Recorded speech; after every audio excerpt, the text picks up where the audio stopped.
경환조사고 문경환 연구원님 오셨습니다. 어서 오십시오. 안녕하세요. 네, 자 오늘은 역시 이란과 미국 전쟁에 대해서 이야기 좀 봐야겠네요. 아 가짜 뉴스가 너무 많아요. 진짜 네. 확인이 하나도 안 되고 있습니다. 제가 보니까 지난주 화요일 날 그 특별 특집으로 방송을 했잖아요. 네네. 거기서도 이렇게 가짜 뉴스를 얘기한 게 있더라고요. 네. 나중에 보니까 그 튀르키예 인실릭 공군기지는 공격을 안 받았더라고요. 아 그래요. 네. 그러니까 지금 그것도 이란발 가짜 뉴스네요. 그거는. 그러니까 그거를 그런 가짜 뉴스가 누구한테 도움이 되는 건지도 잘 모르겠어요, 저는. 네. 아 그러니까 지금 혼란스럽습니다. 자 그러면 내용을 좀 얘기해 보려고 하는데요. 지금 보내주신 요 대본으로 하면 되겠죠? 최종적으로 보내주신 거. 네. 맞습니다. 지금 이제 장기전으로 가는 게 아니냐 이런 걱정과 우려들이 깊어지고 있습니다. 근데 아까 저희가 잠깐 소개해드렸는데 그제 저희가 소개했습니다. 우리 방산업체 직원이 지금 UAE 현지에서 천궁 사용법을 알려주러 40명이 갔다. 여기까지 보도를 봤는데 그 중에 일부가 작전을 수행한 거 아니냐 이런 의혹이 제기가 됐어요. 네, 이건 이제 그 LIG 넥스원이 이제 방산 업체입니다. 쉽게 말해서 무기 만드는 업체인데 여기 노조에서 폭로를 한 거예요. 네. 그러니까 지금 이제 말씀하신 것처럼 40명 정도가 아랍에미리트 연합에 이제 갔어요. 가서 원래 이제 무기라는 게 뭐 아무리 간단한 거여도 사용법, 주의사항 뭐 이런 것들 이제 전달을 해야 될 거 아니에요. 그걸 이제 하러 간 건데 이걸 이제 그 와중에 갑자기 전쟁이 터져버리니까 이 이제 아랍에미리트에서 이 천궁 이를 이용해서 미사일을 요격을 해야 되겠다는 거예요. 당장 요격해야 되는데 이거 쓸 줄 아는 사람이 없으니까 너네가 온 김에 좀 해줘라. 네. 라고 이제 했고 그 이제 직원들은 사실 말이 안 되잖아요. 자기도 군인도 그렇죠. 아닌데 전쟁에 휘말리는 건데. 뛰어들라는 건데. 근데 이제 이 회사의 사장이 또 강요를 했다 뭐 이런 주장도 있어요. 지금 이게 노조 측 그 넥슨 네. 노조 측 주장이거든요. 그렇죠. 그래서 빨리 지금 현지에 있는 직원들 다 송환해야 된다. 그렇죠. 소환해야 된다 이런 얘기인데 실제로 아닌지 맞는지 지금 정부가 확인을 못한 거죠. 네. 네. 만약에 실제 이런 일이 발생했다면 이거 엄청난 문제입니다. 우리나라가 지금 전쟁에 참여한 꼴이 돼버린 거죠. 그리고 문제는 군인도 아니야. 민간인이 전쟁에 참전해버린 그런 꼴이 돼버린 거예요. 그리고 이게 진짜 애매한 상황인 거죠. 그러니까 참전이라고 할 수도 없고 안 할 수도 없는 애매한 상황인데 네. 이란이 볼 때는 어쨌든 한국인들이 와가지고 자기들 무기를 이용해서 우리를 공격한 거다 이렇게 인식을 할 수 있는 거죠. 그러니까요.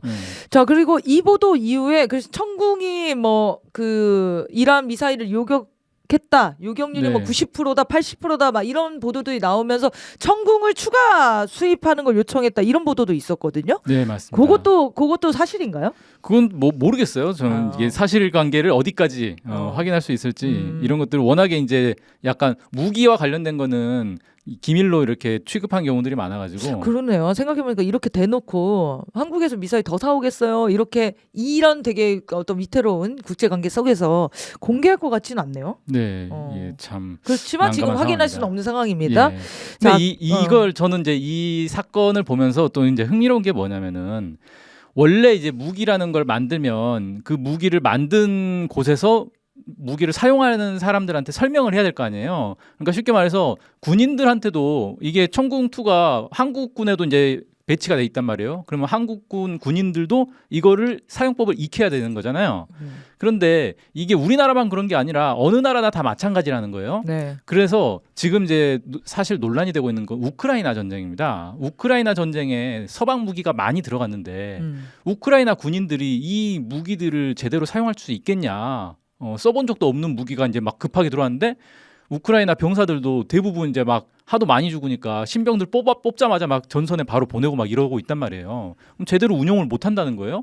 그럼 결국 이거를 이 무기를 보내줬던 미국과 유럽의 군인들이 직접 와서 이 무기를 조종하고 있는 거 아니냐라는 의혹을 이제 계속 의혹이 제기되고 있어요. 네. 근데 실제 그럴 가능성이 높은 거죠. 네, 그렇게 되면 심각한 국제 문제로 비화되는 거 아닌가요? 그러니까 예, 그렇죠. 그러니까 사실상 미국과 유럽의 군인들이 우크라이나에 가가지고 뒤에서 그러니까 뭐 후방에서 주로 이제 조종을 하겠죠.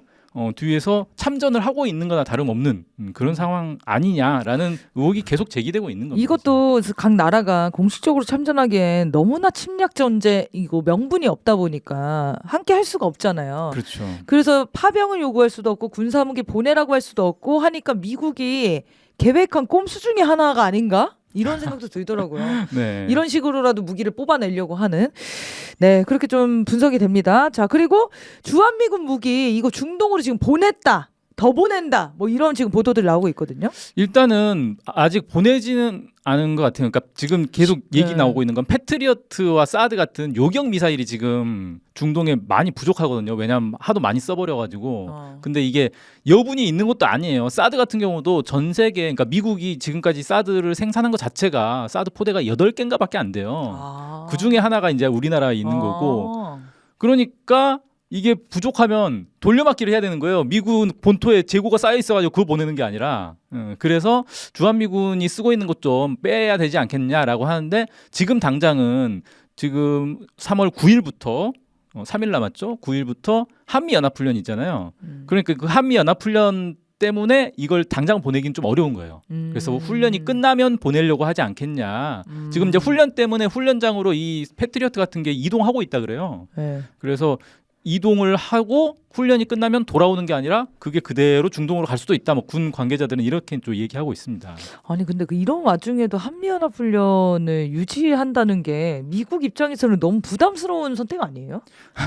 어떻게 이 무리한 그 네. 일정들을 어떻게 소화하려고 하는 거지? 근데 웃긴 건 뭐냐면은 지금 미일 연합 훈련은 하고 있거든요. 지금 그 아이언 피스트라고 해가지고 그건 3월 9일까지예요. 그게 그러니까 미일 훈련이 있군요. 네, 미일 연합 훈련은 지금 하고 있고 그게 끝나자마자 한미 연합 훈련을 하는 거예요. 그래서 사실상 이게 한미일 연합 훈련이나 다름없는데 미국 입장에서는 그런 거죠. 일본하고 훈련하고 그렇죠. 바로 이어서 한국하고 훈련하고 그러니까 이제 한미일 연합 훈련인데 한국 같은 경우는 이제 한미일 연합 훈련을 하는 건 부담되니까 약간 이렇게 시차를 두고 이제 그런 식으로 이제 진행을 하고 있는 건데 그러니까 그것 참 웃긴 거예요. 미국 입장에서는 지금 이 중동에서 막 전쟁하고 있는데 여기서는 또 여기대로 전쟁 훈련을 하고 있고 그 다음에 저기 태국에서도 지금 연합훈련을 하고 있는 게 있습니다. 거기는 20여 개국인가 30여 개국이 모여가지고 하는 연합훈련이에요.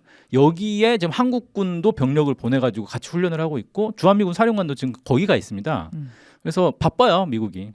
아니 이거를 만약에 국제 정세를 미국이 어떤 식으로 지금 어려운 상태인지 이해를 못하거나 그 흐름을 못 따라가신 분들은 와 미국이 엄청 세다 이렇게 생각할 수 있잖아요. 네. 여기서 전쟁하는데 여기서도 훈련하고 막 중국도 맞고 러시아도 맞고 역시 세계 최강국이야 이렇게 생각을 할 수도 있는데 그거는 사실 사실과 다르죠.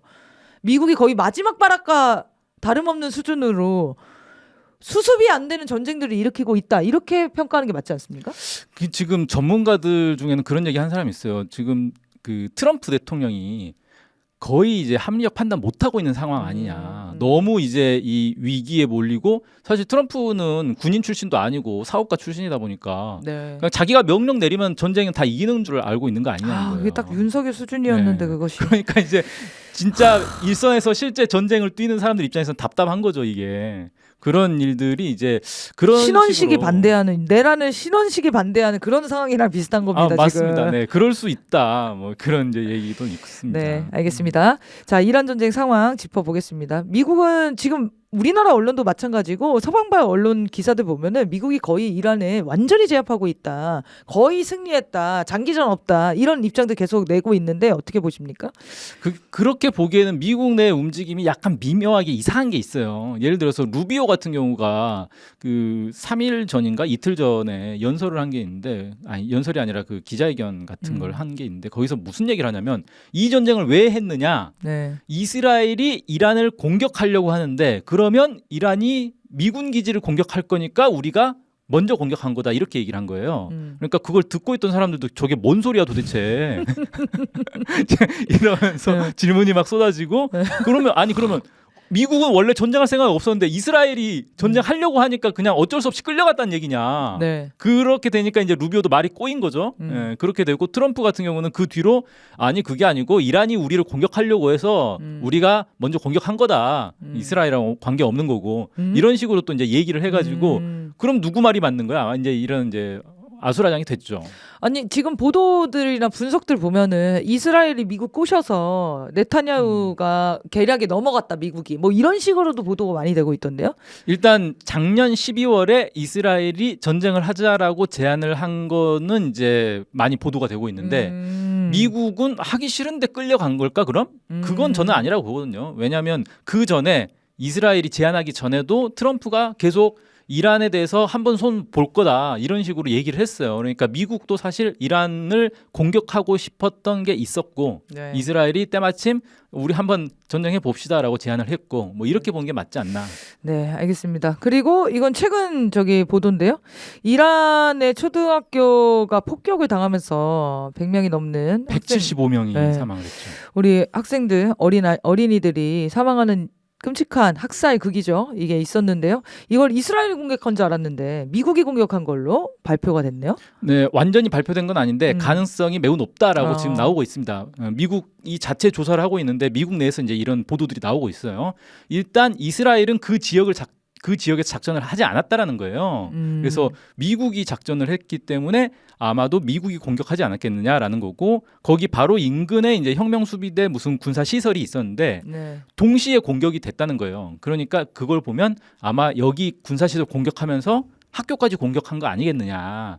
그러면 왜 학교를 공격했느냐라는 거에서 이제 전문가들 얘기가 이게 2003년인가 이때까지만 해도 그 학교 시설이 군사 시설이었다는 거예요.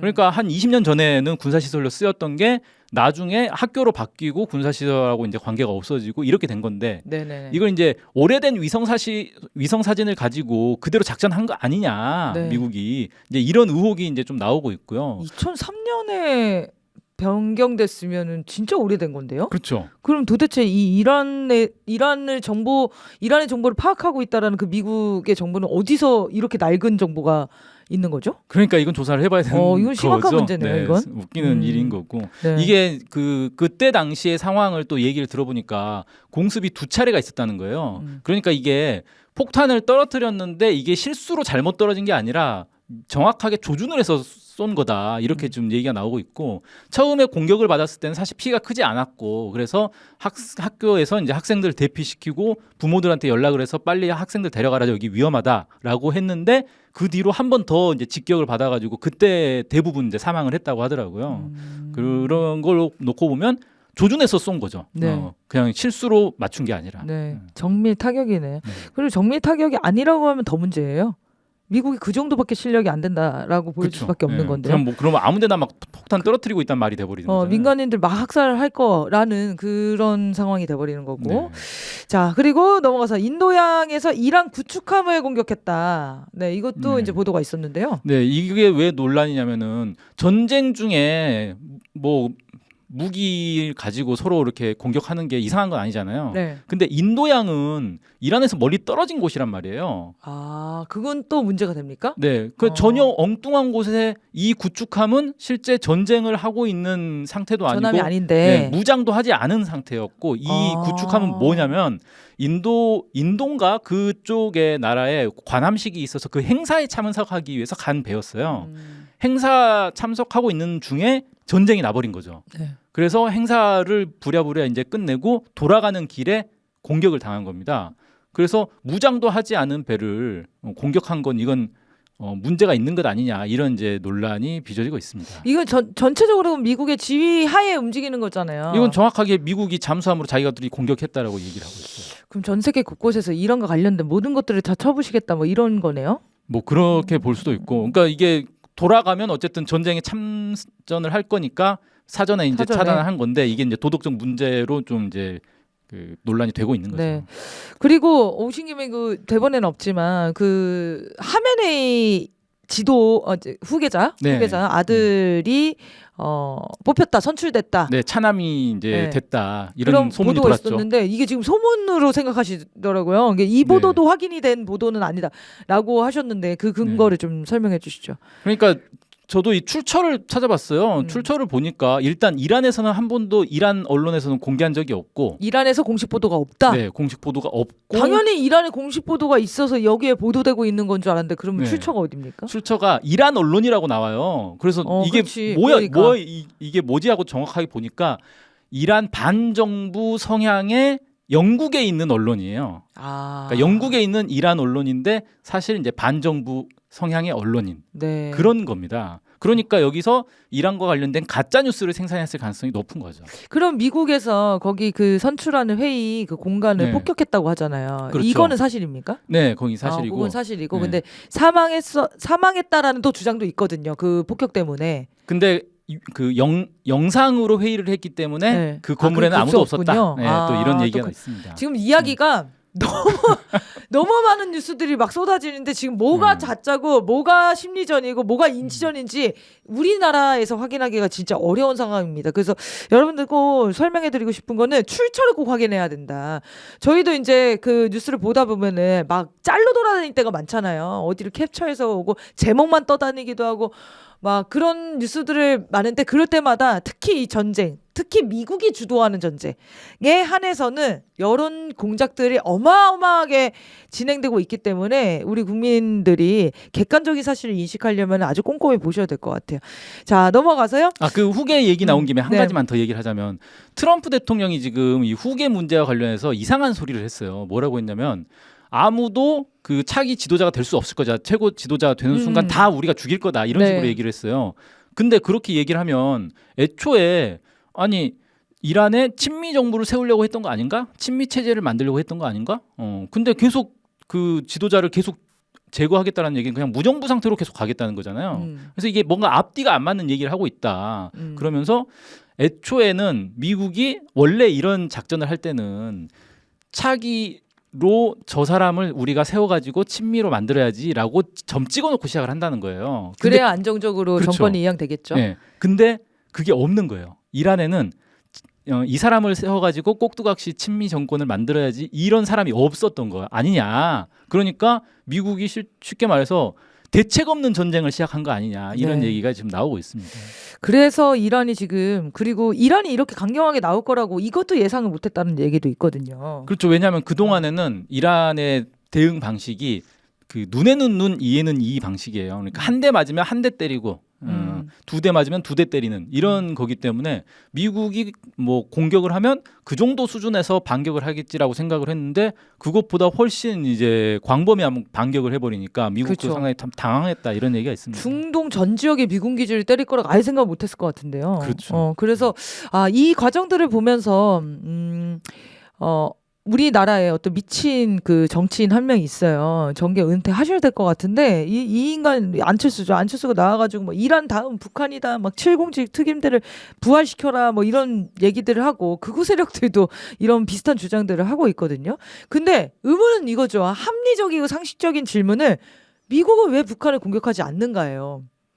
이란도 공격하고 베네수엘라 지도자를 막 제거하고 납치하고 왜 북한이라는 나라는 더 작고 아주 작고 자그마한 나라 아닙니까? 그 나라들에 비하면은. 그런데 북한은 안 됩니다. 그래서 이란과 북한의 차이는 뭐였을까? 이것도 되게 궁금해지는 시기인 것 같아요. 그래서 그 설명을 좀 해주시면 좋겠습니다. 네, 이와 관련해서 대부분의 전문가들은 무슨 얘기를 하냐면은 북한이 미국 본토를 핵으로 공격할 수 있는 능력이 있기 때문에 이란과 북한 처지가 완전히 다르다. 그래서 미국은 북한에 대해서는 함부로 공격을 못하는 것이다. 이렇게 분석을 많이 합니다. 근데 이건 맞는 말이긴 한데 저는 이제 여기서 한 걸음 더 나아가서 그럼 북한이 핵 보유를 하기 전에는 왜 공격을 안 했을까라는 거예요. 네. 그때는 북한하고 미국하고 친하게 지냈나? 아니잖아요. 네. 미국은 북한이란 나라가 생길 때부터 북한을 어떻게든지 붕괴시키기 위해서 계속해서 공작들을 해왔는데 핵 개발하기 전에 그럼 공격했으면 되는 것 아닌가라는 생각이 들고 그렇죠. 이란처럼. 네. 특히 이제 90년대 그 핵 위기 있을 때 그때는 북한이 핵무기를 만들기 전이란 말이에요. 북한의 핵무기가 없을 때 얼른 공격을 해버리면 되는 거 아니었나라고 생각할 수 있는데 이게 그러면 그때 핵무기가 없던 시절의 북한과 지금의 이란은 그럼 뭐가 달랐을까? 이걸 좀 놓고 보면 아까 이제 말씀드린 것처럼 이란은 이에는 이 눈에는 눈의 식으로 이 반격을 하는데 이건 사실 되게 소극적인 방식이고 수세적인 방식이라는 거예요. 북한 같은 경우는 기본이 1100배로 보복한다는 거예요. 이에는 이가 아니라 이 하나에 1100배 이를 그냥 뽑아버리는 그런 방식을 계속 선포를 해왔고 실제로 대응도 예를 들어서 뭐 이제 냉전 시절에 미국이 그때 당시 군사력이 뭐 어마어마했으니까 미국이 정찰기나 정찰선을 다른 나라에 보내도 그 나라가 대응을 못했어요. 심지어는 소련에 그냥 미국 정찰기가 막 들어가도 소련이 그걸 뭐 어떻게 하지를 못했어요. 그런데 북한 같은 경우는 정찰기가 영공을 들어오는 순간 바로 그냥 공격을 해버립니다. 이 정찰선도 영해에 들어오는 순간 그냥 바로 가서 공격해서 납포해버리고 이런 식으로 그냥 조금의 여지도 주지 않는다는 거죠. 이렇게 하니까 미국이 볼 때는 북한이라는 나라는 뭔가 약간 건드려보고 이란처럼 한 대 때려보고 이게 안 되는 거예요. 그래서 함부로 할 수 없는 핵이 있든 없든 함부로 할 수 없는 그런 이제 나라다라는 거고 또 이란하고 북한하고 이번에 또 확연히 드러난 차이가 뭐가 있었냐면 미국이 전쟁 준비하고 있다는 건 누구나 다 알고 있는 사실이었어요. 근데도 이란은 계속 협상을 했습니다. 네. 왜? 협상을 타결하면 혹시라도 전쟁이 안 날 수도 있지 않을까라는 기대를 한 거예요. 그런데 북한은 협상을 하다가도 미국이 전쟁 준비한다 그러면 바로 협상을 중단해 버립니다. 대표적인 게 90년대 그 93년도에 미국이 한미연합훈련 팀 스프리트 훈련을 그 전에 안 하겠다라고 했다가 93년도에 갑자기 재개하겠다라고 하거든요. 네. 재개하겠다라고 하니까 북한이 바로 준전시 상태 선포하고 그냥 NPT 탈퇴하고 협상 다 중단해 버렸어요. 그런 이제 차이점 이걸 어떻게 보면은 이제 좀 온건하게 대응하느냐 강경하게 대응하느냐 뭐 그런 차이라고도 볼 수 있는데 북한이 볼 때는 협상이라는 게 미국하고 협상을 해서 뭘 이렇게 성과를 낸다? 이건 말이 안 된다. 어차피 미국은 협상이라는 건 시간 끌기고 장난치는 거고 뒤통수 치는 거고 결국은 전쟁 준비를 하는 나라기 때문에 그냥 이 협상을 하는 거는 미국의 실체를 폭로하기 위한 협상인 거지 그 협상을 통해 가지고 우리가 무슨 성과를 얻는다? 이건 기대할 게 없다. 이런 태도를 시종일관 보였던 게 북한이다. 네. 이런 차이가 있습니다. 자, 그래서 북한이라는 어떤 미국과의 대결에서 새로운 모델이 나온 거잖아요. 어떻게 보면. 그렇죠. 그래서 이란도 만약에 지금 이 침략을 이란 국민들이 막아내고 어떤 안정적인 정권이 세워지거나 이렇게 된다면 그 이후에 어떤 길을 걸지 이것도 사실 궁금해지는 지점이죠. 이전과는 다른 선택들을 다 하지 않을까 그런 생각이 듭니다. 자, 북한 얘기로 넘어가겠는데요. 지난달에 당대회가 있었습니다. 9차 당대회고 방송에서 한번 소개를 해드렸는데 여기 안에서 그 대한 노선 그러니까 지금 이제 대남 노선이라고 예전에 불렀었는데 한국에 대한 노선을 저희가 한번 방송에서 다뤘었는데 이번에는 미국에 대한 대미 노선에 대해서 이야기를 좀 나눠보겠습니다. 네, 지금 딱 이걸 보는 게 도움이 될 것 같아요. 네. 이란 사태에 대해서도 좀 알 수 있고 북한은 지금의 세계 질서 그리고 미국에 대해서 어떻게 생각하고 있는가 이걸 좀 우리가 잘 알 필요가 있거든요. 이렇게 얘기를 합니다. 미국의 패권 정책과 전횡으로 세계 도처에서 평화와 안전의 근간이 심히 흔들리고 무력 충돌 사태들이 연발하여 현 국제 정세는 더욱 혼잡스럽고 방향으로 치닫고 있으며 시간이 감에 따라 보다 가변적이고 예측 불가능한 양상을 보이고 있다. 그래서 미국의 이 패권 정책 때문에 지금 전 세계가 지금 난리가 났다라는 건데 저는 여기서 좀 주목한 게 그래서 이게 지금 미국이 몰락하고 있고 그래서 결국 미국이 지금은 발악하고 있지만 결국은 사그라드는 방향으로 가고 있다 이렇게 평가한 게 아니라 시간이 갈수록 더 가변적이고 예측 불가능해지고 있다라고 평가를 한 거예요. 네. 그 부분이 좀 주목이 되더라고요. 그러니까 이게 우리는 쉽게 이제 미국의 시대도 끝났네, 미국 몰락하네라고 쉽게 생각하지만 네네. 그게 그렇게 간단한 문제가 아니라는 거예요. 그쵸. 예, 그러니까 몰락하는 미국이 우리 몰락하니까 이제 서서히 뭐 안녕히 전쟁도 계세요. 쭉- 여러분 예. 다 건강하시고 이렇게 퇴장하지 않는다는 겁니다. 그렇죠. 절대 그렇게 안 한다는 야, 될 거죠. 대로 되라! 막 이렇게 할 수도 있잖아요. 예, 끝까지 뭐 자기 지위를 놓고 싶지 않은 거겠죠. 그것이 예. 지금 사실 지금 시기는 그 시작점일 수도 있어요. 네, 맞습니다. 그러니까 이 혼란한 전국에 지금도 너무 혼란스러운데 이게 시작점이 될 수도 있다. 이렇게 네. 뭐 판단하는 것 같네요. 그렇죠. 그 다음으로 이제 이런 얘기가 나요. 미국은 이른바 미국 우선주의의 간판 밑에 다른 나라들의 주권과 영토 안정, 안전 이익은 전혀 개의함이 없이 오직 저들의 패권적 야욕을 충족시키기 위해 힘을 통한 평화를 제창하면서 주권 국가들에 대한 침략과 무력 사용을 서슴없이 일삼고 있다라고 했는데 이것도 사실 우리가 생각하는 거랑 약간 좀 차이가 있어요. 뭐냐면 미국 우선주의, 그러니까 마가라고 하잖아요. 이걸 우리는 뭐라고 생각했냐면 고립주의다. 그러니까 미국은 자기 나라만 생각하고 이제 다른 나라 일에는 관심을 끊을 거다라고 생각을 했는데 그게 아니라 북한은 그 미국 우선주의라는 게 결국 자기들의 이익을 위해서 다른 나라를 막 쳐들어가겠다는 소리다. 이렇게 해석을 하더라고요. 그래서 이것도 좀 보는 시각의 차이가 있구나. 이걸 좀 알 수가 있습니다. 그렇네요. 네, 또 이어서요. 네.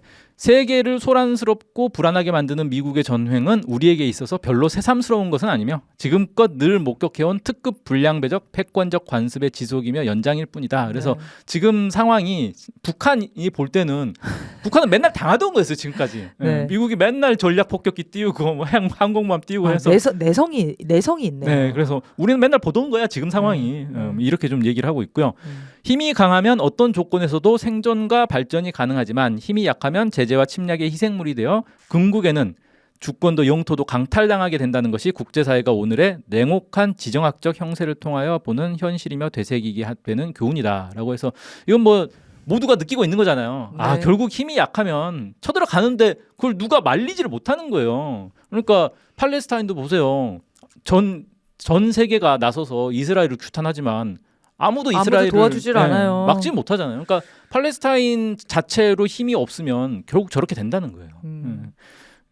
자, 그다음에 힘은 힘을 존중하며 강력한 힘, 핵 보유야말로 제국주의적 침략 야망의 종지부를 찍을 수 있는 유일한 수단이라는 것은 오늘의 세계가 방증하는 진리이며 약육강식의 강도적 논리가 지배하는 국제 무대에서 작용하는 합법칙적 원리다라고 해서 결국 미국의 침략을 막으려면 핵 보유밖에 답이 없다라고 이제 명시를 합니다. 네. 그래서 북한이 핵 보유한 게 정당한 거다라고 이제 주장을 하는 거죠. 근데 실제로 지금 와서 보면 이란도 핵을 보유했으면 공격을 안 받았을 거 아니에요. 그랬겠죠. 그렇죠. 이걸 보면 그런 생각이 들 수밖에 없는 상황이에요. 지금 상황은 이제 그렇게 돼버린 거죠. 왜냐하면 다른 가능성이 있었기 때문에 다들 핵 보유를 안 하려고 하지 않겠다 의지를 표명했는데 지금은 협상 중에 전쟁을 일으켰어요.